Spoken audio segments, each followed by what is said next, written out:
Okay, I was messing with the Rosy Retrospection mod for Game Boy Tetris running in the emulator Mesen, and Rosy Retrospection, basically, you can get this on romhacking.net. It basically makes it into kind of a modern Tetris game. You've got your preview, your shadow piece or whatever. You've also got rotation where you can rotate it even though it's against the wall and so forth. You've got your hard drop by pushing up, so that's all cool. What I don't really like in Game Boy Tetris is, by the way, I'm terrible at Tetris, is that the line flashes.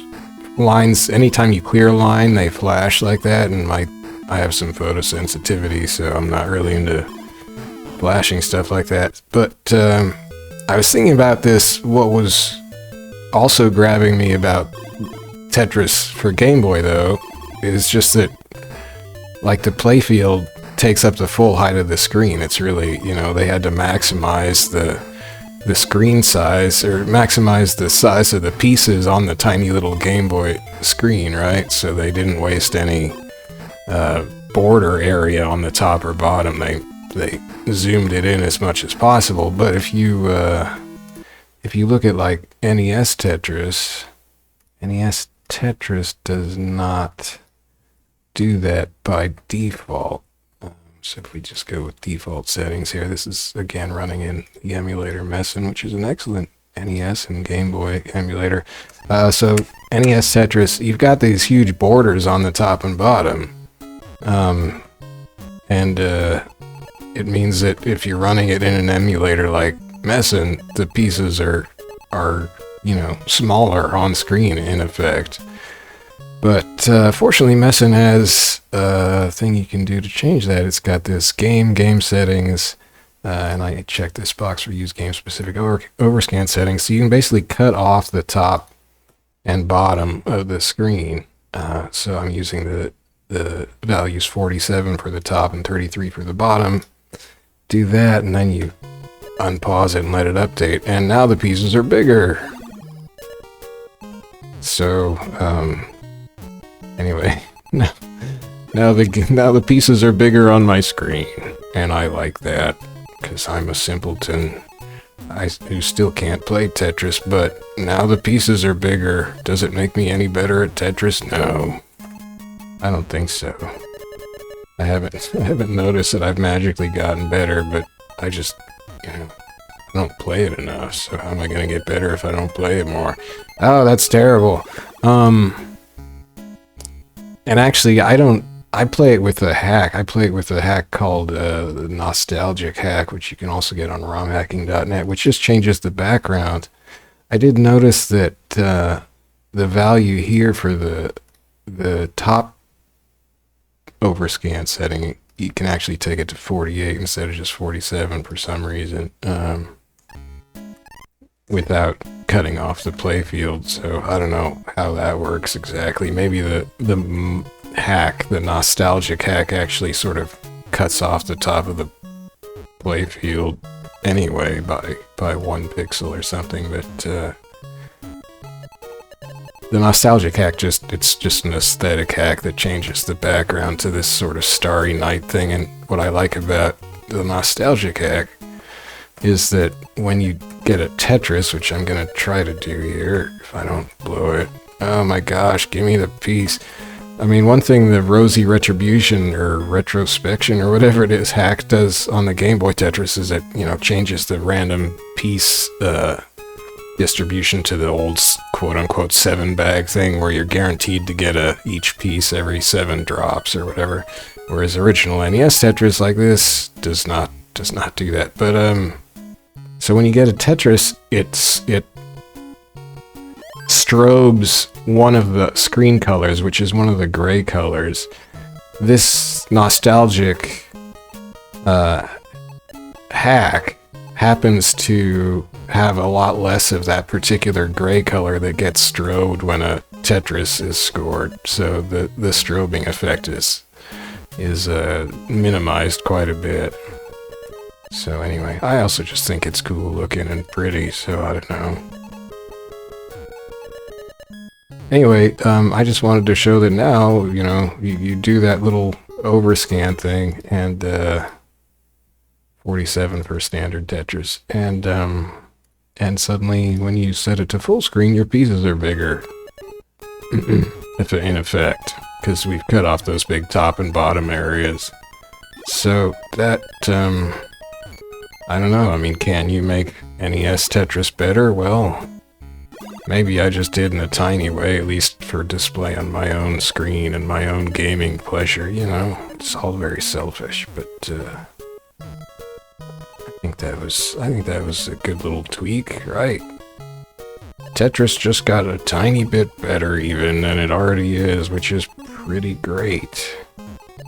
And I should play it more so I am not quite so bad at it. Like, I'm just playing it, not thinking about anything, and then realize, oh yeah, I still just use one rotation button. I don't use the other button to rotate, because, like, my brain can't even handle that. Just pound on the same one button to rotate, even if you have to hit it 3 times instead of, you know, one button press to rotate 270 degrees sometimes.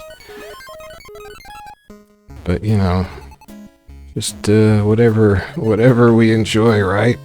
Right? Anyway.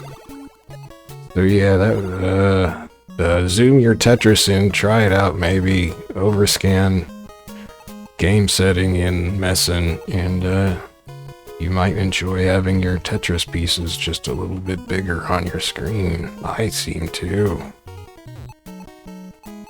Oh no, oh, this is typical awesome play by me. Oh, amazing. Oh, I can't do anything there. I'll just do that. Oh, that kind of worked. I'm a genius. Except I'm not. That's good. Look at these colors, though. You don't get that in Game Boy Tetris.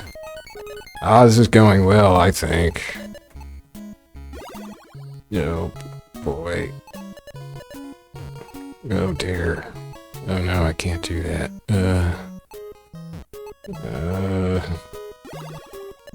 Oh, Tetris, you're being mean to me again.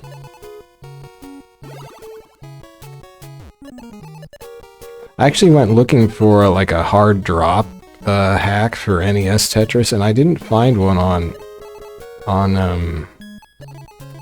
gamehacking.net, or is it .org? Shoot, I forget. Anyway, I did find one just by Googling. If you Google for like Tetris NES hard drop, you'll find a guy who wrote a blog article about hacking Tetris to get hard drop. And he provided the little patch file he came up with from his fairly simple hack he did.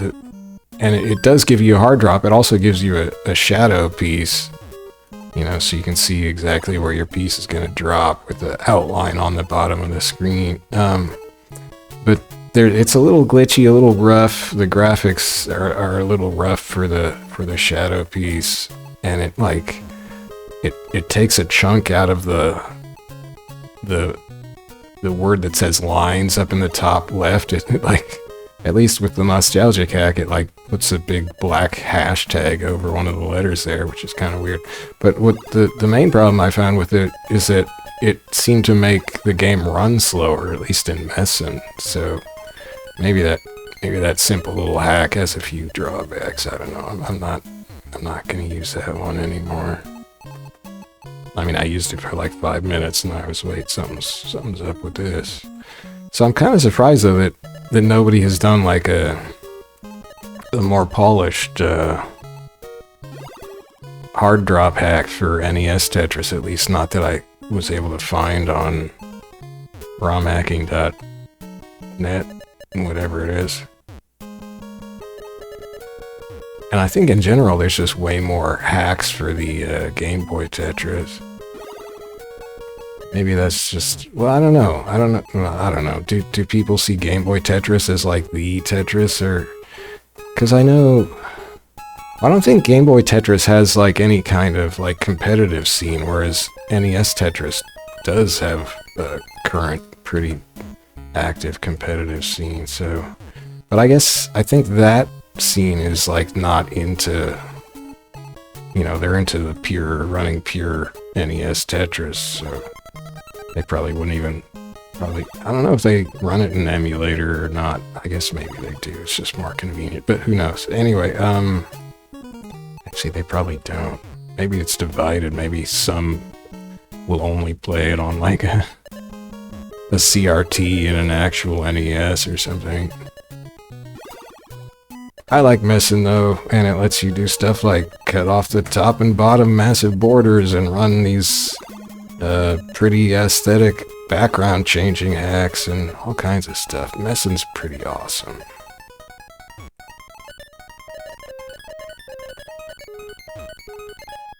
Oh no! Well, that's what I get for not playing with the hack that gives me a shadow piece display so I can see where my piece is gonna land and I'll be clumsy and miss. Oh my gosh, I'm so bad at Tetris. But it's so compelling and compulsive anyway. And I'm still just rotating with one button. That's the way to really, that's the OG way to play. Just use one rotation button. None of this clockwise and counterclockwise. That's for wimps. Like the Rosy Retrospection hack for Game Boy Tetris also, I don't think Game Boy Tetris had like a hold piece function, did it? But I think that actually Rosy Retrospection gives you, I think, not only a hold piece function, but also a preview of not just the next Tetramino, but the next 3, which is just kind of amazing. It's a pretty cool hack. I would actually play it for a video. It's just that you get that line, that flashing of every line you clear, which kind of bothers me in a minor way, so I'll just avoid it. This isn't going great. Oh heck. Oh jeez.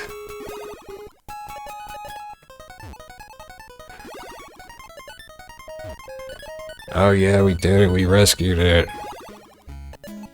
Sort of.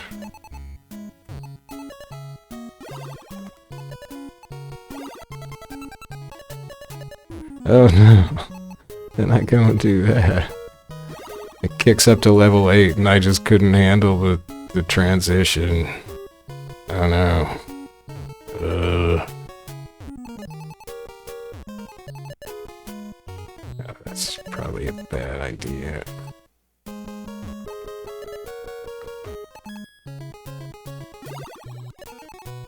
I can't even handle this speed, it's like too fast, I just have to let stuff fall now.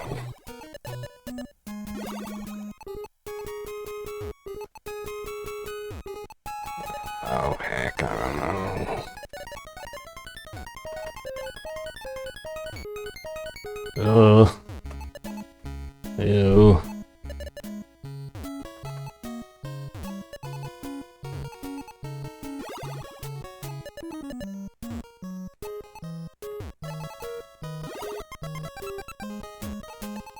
Shit.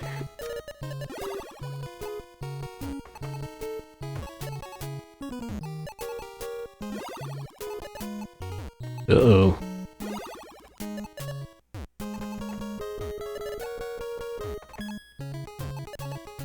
Oh, well, it's over. I just hosed myself. Oh yeah, oh yeah. Oh my gosh.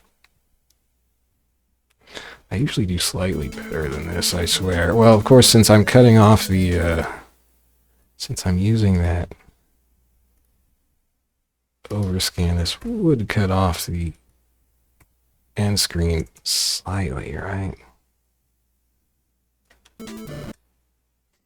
Oh, actually, the end screen has a pretty big border on it, too, so I don't know, you don't miss that much. 833. No, you can't see the score. That's maybe a slight drawback. I wonder if we get to the next screen, if it'll, Oh yeah, there's the score. I'm a Tetris master. It says I'm a Tetris master, so, you know, I must be pretty awesome at Tetris. Anyway, that's zoomed in Tetris.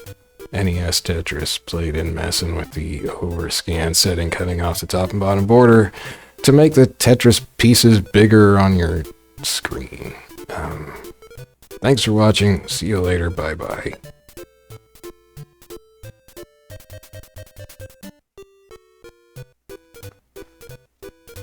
Just kind of happy Tetris master music.